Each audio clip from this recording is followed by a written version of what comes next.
Olá, senhoras e senhores do CPMG.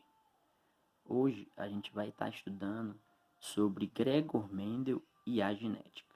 Eu vou utilizar algumas imagens desse livro para me ajudar a explicar o conteúdo para os senhores. A gente vai entender hoje a primeira lei de Mendel. Mendel, ele era um monge cientista que fez experimentos para explicar como que as características são passadas de uma geração para outra. Como que as características são passadas de pai para filhos, de pais para filhos, beleza? Para fazer esse experimento, Mendel escolheu uma planta, beleza? Que no caso é a ervilha, uma ervilha da espécie chamada Pisum sativum. O lápis caiu aqui. Uma ervilha da espécie chamada de Pisum sativum, tá ok? Mendel escolheu essa planta porque ela tinha características como fácil cultivo, era uma planta que crescia rápido, uma planta hermafrodita, beleza? Ele poderia fazer uma autofecundação, cruzar ela com ela mesma. A hermafrodita tem os dois órgãos reprodutores masculino e feminino, não é isso? Então dá para autofecundá-la.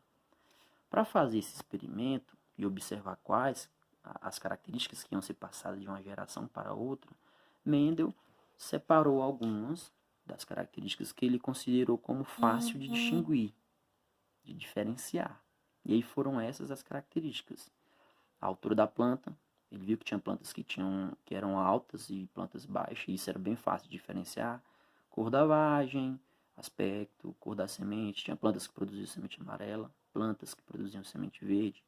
Algumas plantas produziam a semente lisa, outras semente rugosa.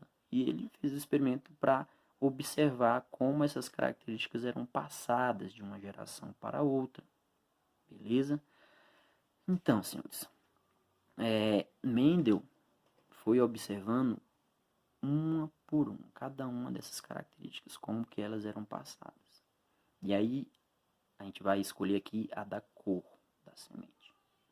O que Mendel fez? Ele pegou uma planta que produzia semente verde. E aí ele autofecundou essa planta várias vezes, várias e várias vezes, e essa planta sempre produziu outras plantas que também produziam semente verde. Então Mendel determinou que essa planta era pura, porque ele cruzou várias e várias vezes, e ela sempre produziu plantas que geravam sementes verdes. A mesma coisa ele fez com essa aqui, ó. Cruzou ela, autofecundou ela várias e várias e várias vezes, e ela sempre gerou plantas que produziam semente amarela. Então Mendel disse que essa planta também era pura para essa cor da semente, amarela. O que Mendel faz? Ele pega essa planta então e cruza com essa. E aí ao cruzar essas duas plantas, ele obteve um descendente, que foi o descendente que produzia sementes amarelas. Aí Mendel faz esse cruzamento de novo. Mais uma vez sai um descendente que produz semente amarela. E aí ele vai fazendo várias e várias vezes e sempre o descendente produz sementes amarelas. Esses descendentes aqui, ele chamou de geração F1. As plantas que eram puras, que ele fez o primeiro cruzamento, ele chamou de geração P. Beleza? Continuando, Mendel interpretou o quê? Todas as características, elas são determinadas por genes. Então ele interpretou que o gene que determina a cor amarela é um gene dominante em relação ao gene que determina a cor verde. Beleza? Por isso que todas as vezes que cruzou essas duas plantas, sempre geraram descendentes que produziam sementes amarelas. Aí Mendel fez a autofecundação desse descendente aqui, ó. Ele escolheu um dos descendentes lá da geração F1 e autofecundou. O que aconteceu? Esse descendente aqui que produzia sementes amarelas, quando ele foi autofecundado, foi cruzado com ele mesmo, ele gerou dois tipos de plantas. Gerou plantas que produziam sementes amarelas e gerou plantas que produziam sementes verdes. E aí, como explicar essa transmissão de características? Como explicar que ao cruzar a planta pura de sementes amarelas com a planta pura de semente verde, eu obtive uma planta sempre eu obtive plantas que produziam semente amarela. Como explicar que ao fazer a autofecundação dessa planta aqui da geração F1, quando eu autofecundo ela, eu consigo obter plantas que produzem semente verde e plantas que produzem semente amarela? Como explicar essa transmissão dessa característica? A gente vai entender isso na nossa próxima videoaula.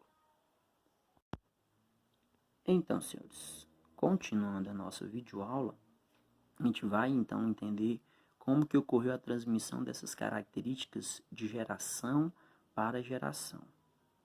Beleza?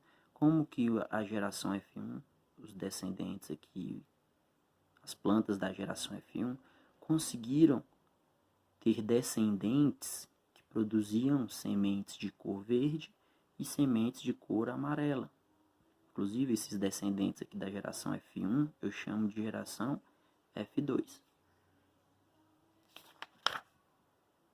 Senhores, essas características, a cor da semente, todas as características, na verdade, dos seres vivos, são determinadas por genes. Gene é o que? É um trecho do DNA que tem uma informação sobre alguma característica. No caso aqui, a gente está trabalhando com qual característica? A cor da semente. Então, eu tenho um gene que determina a cor amarela e tenho um gene que determina a cor verde. Mas como esses genes vão ser passados de uma geração para outra? Os genes são passados de uma geração para outra através dos gametas, que são células especiais reprodutoras, são as células sexuais. Eu tenho um gameta masculino, que é o espermatozoide, e tenho um gameta feminino, que é o óvulo. Esses gametas, então, é onde estão os genes, que vão ser passados de uma geração para outra. Vocês vão reparar que cada gameta transporta um gene. E aí, quando ocorre a fecundação, que é a união dos dois gametas, eu formo uma célula onde os genes vão ficar em pares. Tá ok? E aí aqui seriam as nossas células, no caso a célula dos filhos, né, dos descendentes. Depois da fecundação ali, formou, né, assim que ocorre a reprodução. O gameta masculino fecunda o feminino e eu tenho um filho. Observe que o gameta masculino tem um gene, o feminino tem outro. Quando o filho é gerado, né, depois da fecundação, eu tenho o par dos genes. O que acontece, senhores? A gente escolheu aqui a letra V para representar os genes. Mas aí poderia ser qualquer letra, você que sabe. Escolheu a letra V. Então, essa letra V representa o gene que determina a cor da semente. E aí a gente vai entender que o gene ele tem os chamados alelos. O que são alelos? São formas diferentes de um mesmo gene. Como assim? A gente aqui não tem um gene que determina a cor da ervilha? Beleza? A gente tem um gene que determina a cor da ervilha. E quais são as cores possíveis aqui? Verde e amarela. Então a gente tem uma forma do gene que determina a cor amarela, a outra forma do gene determina a cor verde. A forma que determina a cor amarela a gente vai dar de vesão, vai chamar de vesão, porque a gente viu que o amarelo ele é dominante, correto? A gente viu que o amarelo aqui, ó, quando eu fiz o cruzamento, sempre nasceram plantas que produziam semente amarela. Então, o vesão, o gene que determina a cor amarela, ele vai ser dominante. Por isso eu vou chamar de vesão, né? Vai ser maiúsculo, grandão. O gene que determina a cor recessiva eu chamo de vezinho, ok? Eu vou chamar esse gene, então, que determina a cor verde de recessivo, porque sempre no par, se tiver um vezão no meio, ele não vai aparecer a característica dele, não vai representar a característica dele, que é verde. Bom, a gente tem 3 combinações possíveis, então, de pares aqui, né, dos genes. Eu tenho o par vezão-vezão, eu tenho o par vezão-vezinho, e aí, ó, aqui é a mesma coisa, tá? Mesma coisa, você tá só mudando a sequência, mas nem influencia em nada. Então, 3 combinações, vezão-vezão, vezão-vezinho e vezinho-vezinho. Essas 3 combinações aqui, os pares dos genes, eu chamo de genótipo. A característica que esses pares determinam, eu chamo de fenótipo. Então, eu tenho o genótipo Vzão, que vai determinar qual característica? Amarela. Eu tenho o genótipo Vzão, Vzinho. Vzão determina amarelo, Vzinho verde. Mas e aí, vai aparecer as duas cores? Não, vai aparecer só a do dominante. Quem é o dominante? Vzão. Então, quando tiver Vzão, Vzinho, aparece plantas que produzem semente amarela. E quando que vai aparecer verde? Quando a planta tiver o genótipo Vzinho, Vzinho. Vzinho, Vzinho determina, então, plantas que produzem sementes de cor verde. A gente vai continuar essa videoaula no próximo vídeo, senhores.